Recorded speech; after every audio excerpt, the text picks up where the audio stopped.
Сәлем достар, бүгін біз вафли жасап үйренеміз. Менімен бірге дайындап көріңіздер. Бізге ең алдымен бөлме температурасындағы жұмсақ сары май қажет. Майды ертуге болмайды, тек бөлме температурасындағы жұмсақ май керек. Кейін осыған қант қосамыз да әппақ болғанға дейін миксерлейміз. Бізге қажетті барлық ингредиенттер төменде описаниеде жазылып көрсетілген. 5 жұмыртқа қосамыз.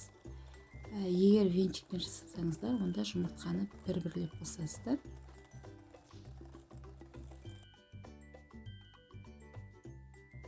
Кейін ұн қосамыз.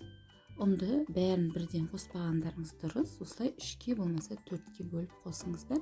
Міне бізде осындай қамыр дайын болды.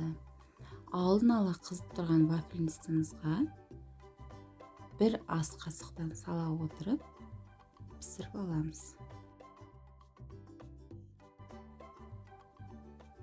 Кейін дайын болған вафлилерді өзіңізге ұнайтын фигурада жасайсыздар.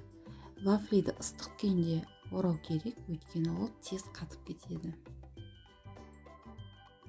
Егер сіздерде осындай вафлиница болса, байқасаңыздар, міне жасыл свет бірінші қосылады, кейін өшіп қалады.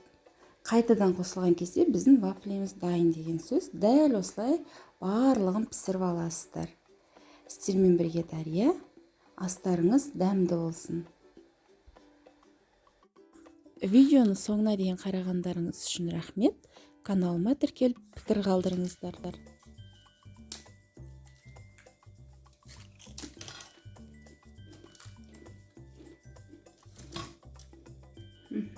Күшті вафли жасап көріңіздер.